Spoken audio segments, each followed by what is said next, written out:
moleculares e intramoleculares para lograr predecir cómo las moléculas se comportan consigo mismas o moléculas de la misma especie con moléculas que tengan estructuras diferentes.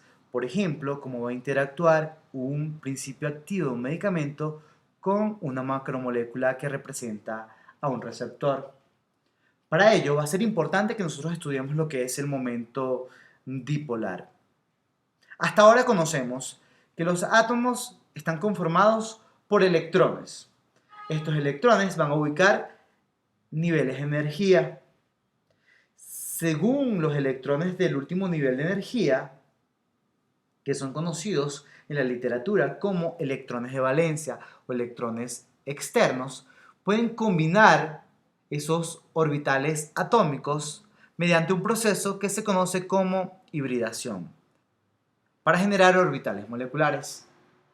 Dentro de la química que vamos a estudiar o que hemos estudiado en este curso, encontramos que los átomos se pueden hibridar sp3 para una geometría típica del tipo tetraédrico, sp2 para una geometría del tipo trigonal plana y sp característica de una geometría lineal.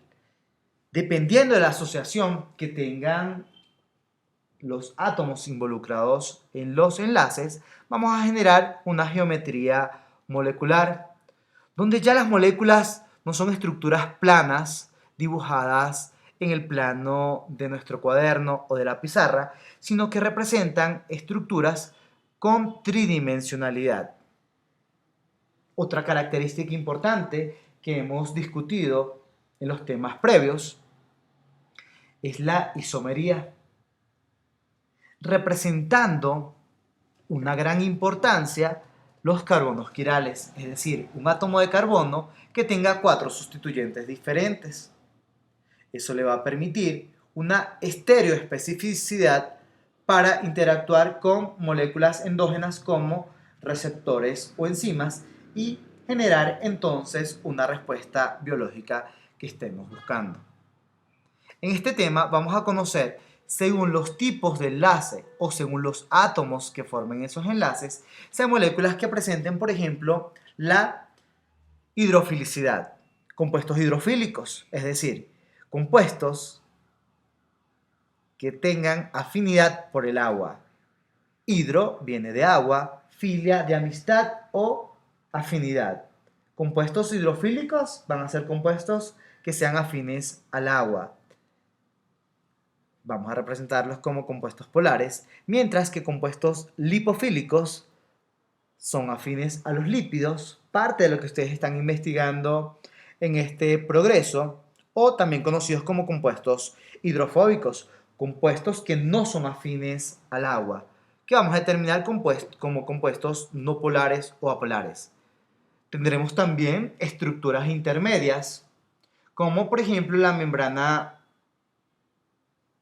fosfolipídica, que tiene una porción que es polar y una porción que es apolar, que sería la cadena alquílica. Las fuerzas intermoleculares tienen que ver una molécula con otra, bien sea de la misma estructura o sea una molécula diferente, como por ejemplo la molécula del agua que se utiliza como solventes. Entonces, intermoleculares es de una molécula con otra, mientras que intramoleculares es dentro de la misma molécula, como por ejemplo el caso del ortonitrofenol. El grupo hidroxilo interactúa con el grupo nitro en la posición 2 de este anillo aromático. Entonces, en esta unidad vamos a lograr comprender qué propiedades son inherentes a la molécula según el tipo de enlaces que presenten. Entre otras propiedades, nos va a permitir predecir la solubilidad. Por ejemplo, tenemos la sacarosa o azúcar común en agua. Por las características polares y los grupos alcoholes o polialcoholes presentes en esta estructura le va a permitir interactuar con un solvente polar como el agua. Hasta este punto es importante que ustedes tomen nota de esta regla, que va a ser conocida como la regla de oro en química. Semejante disuelve a semejante. Si tengo un compuesto polar, va a ser disuelto en un compuesto polar o en un solvente polar.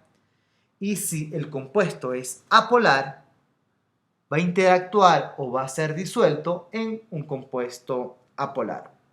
Cómo predecir la polaridad de estas sustancias es lo que vamos a conocer en este tema. Y no solamente nos va a servir para predecir solubilidad, nos va a permitir predecir a futuro la vía de administración de un medicamento según las polaridades y según los vehículos que se utilicen en la formulación farmacéutica. Vías de administración que nosotros normalmente utilizamos: vía de administración sublingual, tópica, a nivel ocular, a nivel oftálmica. Vías de administración que utilizamos normalmente: vía de administración oral, vía de administración intramuscular, vía de administración intravenosa, endovenosa, subcutánea, intradérmica. Y justo la vía de administración va a depender de las características polares que tenga un compuesto. Por ejemplo, si un compuesto es altamente polar, lo podemos administrar por vía intravenosa. Recuerden las características de la sangre que estudiamos en el primer progreso. 90% del constituyente de la sangre es agua, una sustancia polar. Entonces, nos va a ayudar a predecir qué vía de administración de medicamento vamos a tener. Vamos a lograr conocer qué interacciones con receptores van a presentar. Fíjense esta macromolécula obtenida a través de la página Protein Data Bank, la base de datos de proteínas que tiene un repositorio de distintas estructuras que han sido cocristalizadas o han sido simuladas por métodos in silico, métodos computacionales. La estructura debe tener una afinidad o unas características específicas que le permiten interactuar con ese receptor. Así como nuestra llave, cuando vamos a abrir una cerradura en nuestra casa, debe tener la combinación exacta para poder activar esa cerradura. Acá les dejo parte del recurso de la página de Protein Data Bank, donde pueden ustedes visualizar las distintas interacciones que tiene un ligando, que sería el principio activo de un medicamento, una estructura que se quiere cocristalizar con una estructura macro que se conoce como receptor. Para poder estimar esta propiedad importante de momento dipolar, es necesario conocer la electronegatividad. La electronegatividad se entiende como la tendencia o la capacidad que tiene un átomo de atraer hacia sí densidad electrónica o de soportar esa densidad electrónica. Cuando nosotros nos movemos a lo largo de los grupos en la tabla periódica o a lo largo de un periodo, podemos encontrar que el valor de la electronegatividad aumenta cuando nos acercamos al flúor. El flúor va a representar el átomo más electronegativo de toda la tabla periódica, es decir, el átomo que tiene mayor tendencia a atraer hacia sí esa densidad electrónica o soportar esa densidad electrónica. Conforme me acerco a lo largo de un periodo hacia el flúor o me muevo a lo largo del grupo, va a aumentar la electronegatividad. Y conforme ocurre lo contrario, es decir, me alejo del flúor, bien sea en un periodo o en un grupo, la electronegatividad disminuye. Encontramos entonces el francio, que sería el elemento más electropositivo que podemos encontrar. Estas características de electronegatividad nos va a permitir predecir la polaridad de un enlace. Elementos claves que vamos a estudiar en química orgánica: el hidrógeno, carbono, nitrógeno, oxígeno, flúor, azufre, fósforo, silicio y el resto de los halógenos como cloro, bromo y el yodo.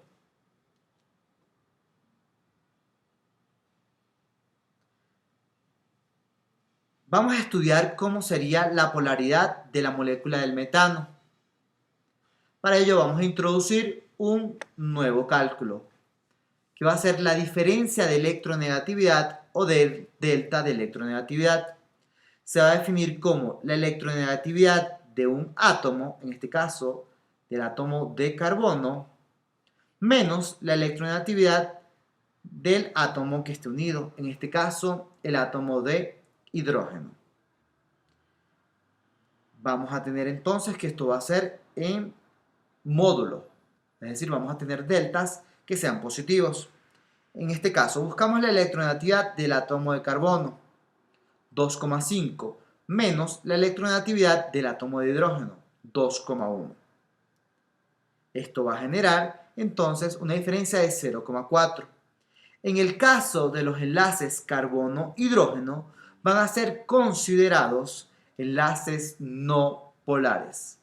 De hecho, con diferencias de electronegatividades menores o iguales a 0,4, vamos a considerar que ese enlace va a ser un enlace no polar. Enlace no polar, diferencias de electronegatividades menores o iguales a 0,4. Por tanto, si una molécula solo tiene exclusivamente enlaces no polares, la molécula va a ser considerada una molécula no polar. Es importante también conocer que los factores de simetría de geometría molecular van a influir en estas características, pero por ahora vamos a quedarnos con moléculas no polares, enlaces con diferencias de electronegatividades menores o iguales a 0,4. ¿Qué sucede cuando nosotros ahora incorporamos un átomo de hidrógeno que tiene una electronegatividad de 2,1 y un átomo de flúor que tiene una diferencia o que tiene una electronegatividad de 4,0? Se va a establecer una densidad de carga positiva sobre el átomo menos electronegativo y una densidad electrónica negativa sobre el átomo más electronegativo. Es decir, que ahora los electrones de enlace van a estar desplazados hacia el átomo de flúor, generando lo que se conoce como momento dipolar. El momento dipolar es una medida de la polaridad de un enlace. Cuanto mayor sea la diferencia de electronegatividad entre los átomos que conforman ese enlace, mayor va a ser este momento dipolar de acuerdo a la geometría de la molécula. Fíjense, 2,1 menos 4 me da una diferencia o nos da una diferencia de electronegatividad de 1,9, lo que hace que la molécula del HF presente un momento dipolar. El momento dipolar es un vector. De nuestro curso de física conocemos que el momento dipolar tiene una dirección y un sentido específico, lo cual nos va a permitir hacer operaciones matemáticas como suma y resta de vectores. Así que vamos a poner en práctica eso que aprendimos en nuestro curso de física y nuestros cursos de matemáticas, tanto en bachillerato como en el primer semestre de la universidad. El momento dipolar se va a representar con una flecha. Esta flecha va a iniciar desde el átomo más electropositivo, es decir, el que tiene la menor tendencia de soportar esa carga electrónica, hacia el átomo que presenta mayor posibilidad de soportar esa carga. Es decir, va desde el átomo más electropositivo hacia el átomo más electronegativo. Fíjense que como tiene un vector, debemos colocar el punto de origen y el punto de llegada, con dirección y sentido específico. El momento dipolar se va a cuantificar mediante la relación de la carga por la distancia, algo que vimos al introducir el tema de enlaces iónicos, cuya unidad va a ser el debye, que representaremos con la letra D. Tengamos mucho cuidado de no confundirlo con la letra D del isótopo del hidrógeno deuterio. Como ya les comenté, el momento dipolar es un vector. Anoten por favor en sus notas que es un vector que tiene dirección y sentido específico. El momento dipolar no lo vamos a representar con cualquier tipo de flechas. Lo vamos a representar con una flecha que parte desde el átomo más o desde la parte más positiva hacia la parte más negativa de la molécula. Para los más románticos que quieran flechas de Cupido, no se van a permitir. O queremos representarlo con otro tipo de flechas. Estas representaciones no están permitidas. Solamente va a ser desde el lado más electropositivo hacia el lado más electronegativo, tal cual como nosotros lo visualizamos en la molécula del ácido fluorhídrico. Desde el átomo más electropositivo al átomo más electronegativo. Así que en el examen solamente les voy a permitir representar con este tipo de flechas. Va a ser importante, jóvenes, que nosotros manejemos el sistema de coordenadas cartesianas. Recuerden que es un sistema referencial. Tradicionalmente, el eje de las Y se encuentra en la vertical, el eje de las X en la horizontal y un plano que atraviesa un eje que atraviesa el plano de la pantalla, que es el eje Z.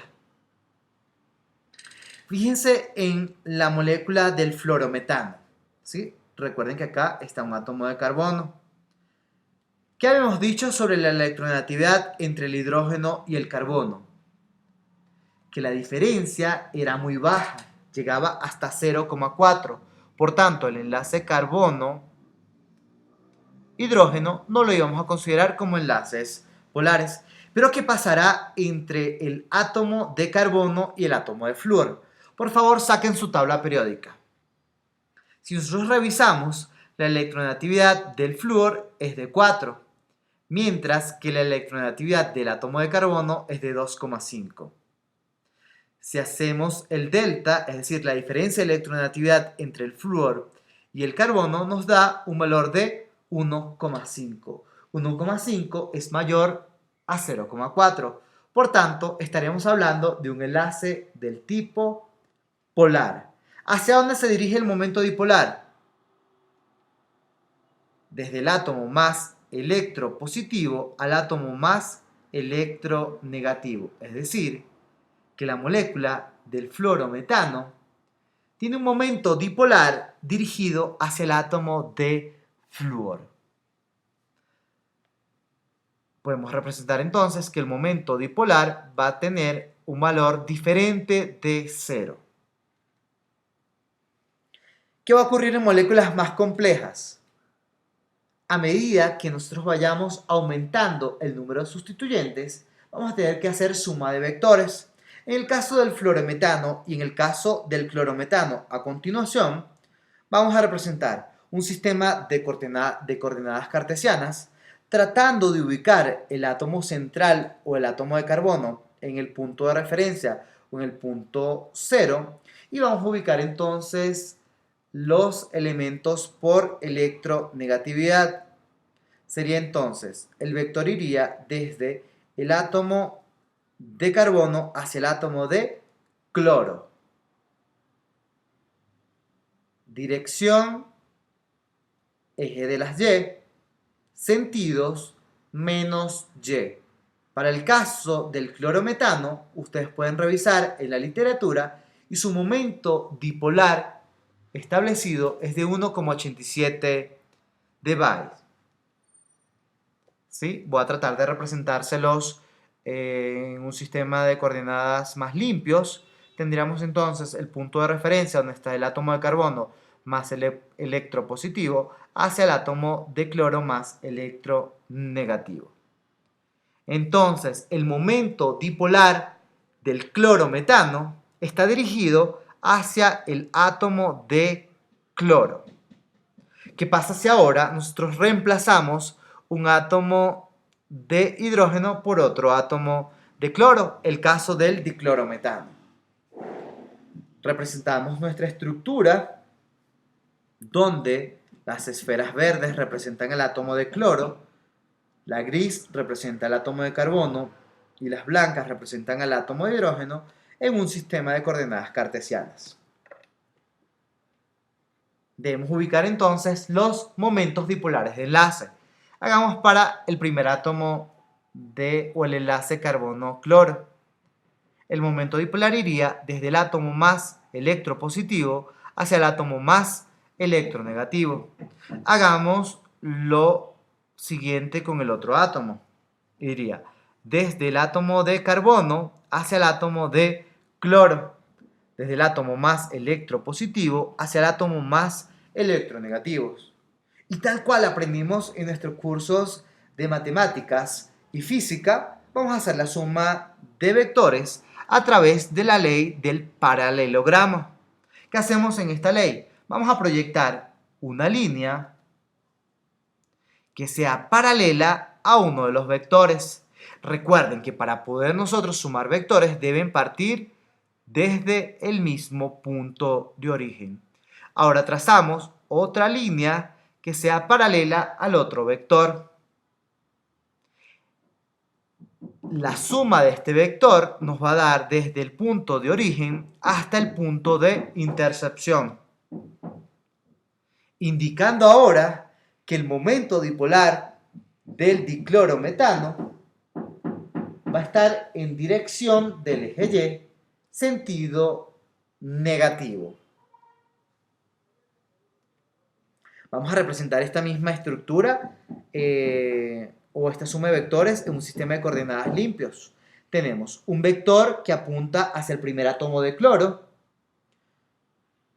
otro vector relacionado al enlace carbono-cloro y luego la suma de los vectores por la regla o la ley del paralelogramo. Trazamos una línea que sea paralela al primer vector y una línea que sea paralela al siguiente vector. El punto de intersección de estos dos vectores va a representar precisamente el último o la dirección de nuestro vector resultante, que iría desde el punto de origen hasta el punto de intercepción. Por favor, trabajen con su modelo tridimensional de tetraedro que hemos venido trabajando en clases para evidenciar las direcciones de estos vectores naranjas y amarillo. El momento dipolar para la molécula del diclorometano es de 1,55, porque fíjense que tiene componentes en el eje de las X que se van a ir anulando. Este está en la X, tiene componentes de X positiva y acá de X negativa. Puede ayudar muchísimo utilizar un papel milimetrado para hacer la suma de vectores tal como lo realizamos en el curso de física. ¿Qué pasa ahora en la molécula del triclorometano, cuyo nombre común o comercial también podemos conocer como cloroformo? Tenemos ahora 3 átomos de cloro en la estructura. Por favor, prestemos mucha atención. Y si tenemos duda, podemos pausar el video y retomarlo cuando queramos. Vamos a trazar entonces un sistema de coordenadas cartesianas y vamos a identificar los vectores. Iría desde el átomo más electropositivo, en este caso el carbono, hacia los átomos más electronegativos, es decir, los cloros en la estructura. El vector desde donde inicia hasta donde finaliza, desde el átomo más electropositivo hacia el átomo más electronegativo. Hacemos así con cada uno de los vectores de enlaces o momentos de enlaces y tal cual aprendimos en los cursos. Vamos a sumar primero dos vectores. Una vez que tengamos ese resultante, lo sumamos al tercer vector. Vamos a iniciar con el vector naranja y el vector amarillo. Trazamos por la ley del paralelograma las líneas paralelas y hacemos la suma vectorial.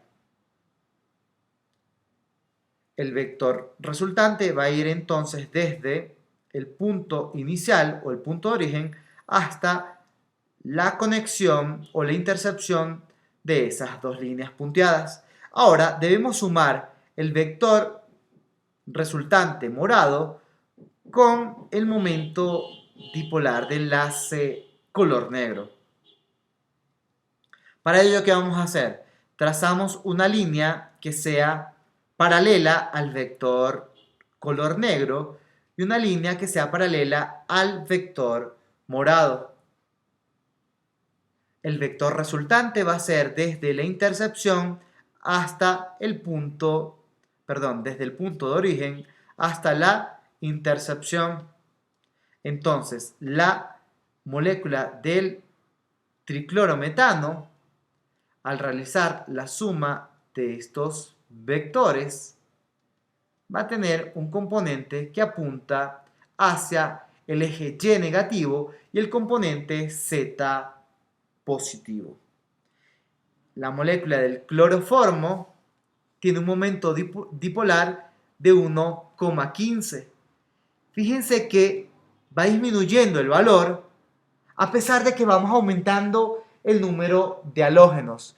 Y es porque vamos a tener suma de vectores en distintas direcciones y hay componentes que van a ir anulando ese valor.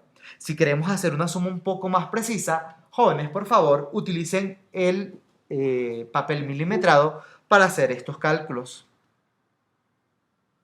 En el caso del tetracloruro de carbono, vemos que hemos reemplazado todos los átomos de hidrógenos por halógenos, en este caso por el cloro. Es decir, que al trazar un sistema de coordenadas cartesianas, vamos a obtener 4 vectores.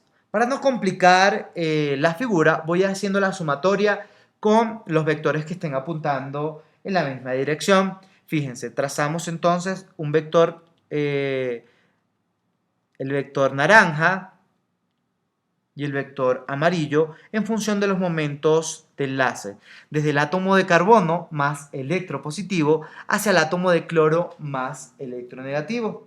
Y según la regla o la ley del paralelograma, vamos a trazar líneas que sean paralelas a cada uno de estos vectores. Hacemos la sumatoria y nos da que apunta hacia el eje menos Y. Vamos a hacer lo mismo con el momento de enlace de los átomos de carbono y cloro que se encuentran hacia los ejes positivos. Fíjense qué va a ocurrir acá, del carbono hacia el cloro, del carbono hacia el cloro. Trazamos las líneas paralelas y hacemos entonces la sumatoria resultante. Como son los mismos átomos, la magnitud de ese vector debe ser igual, pero con signo contrario al vector azul que obtuvimos. ¿Y qué tenemos que hacer ahora, jóvenes? Hacer la sumatoria. Si tienen la misma magnitud, pero distintos sentidos, los momentos dipolares o los vectores se van a anular. Entonces, en el caso del tetracloruro de carbono, al realizar la sumatoria de estos vectores, se anulan por tener la misma magnitud. Y en el caso de esta molécula, el momento dipolar va a ser 0. Es decir, que a pesar de que tenga átomos con diferencias de electronegatividades, de acuerdo a la estructura, se pueden anular. Así pues, la molécula del tetracloruro de carbono es una molécula del tipo apolar. Por favor, vamos entonces a revisar lo que son los conceptos de momento dipolar, compuestos hidrofílicos, compuestos hidrofóbicos y repasar lo que son propiedades matemáticas y físicas de los vectores, porque lo vamos a utilizar para poder predecir la polaridad de los compuestos. El clorometano, diclorometano y cloroformo son compuestos polares, mientras que el tetracloruro de carbono, a pesar de tener enlaces carbono-cloro, por la geometría de la molécula, se cancelan esos momentos dipolares de enlace y la molécula es apolar. Nos vemos en una próxima clase. Gracias por su atención.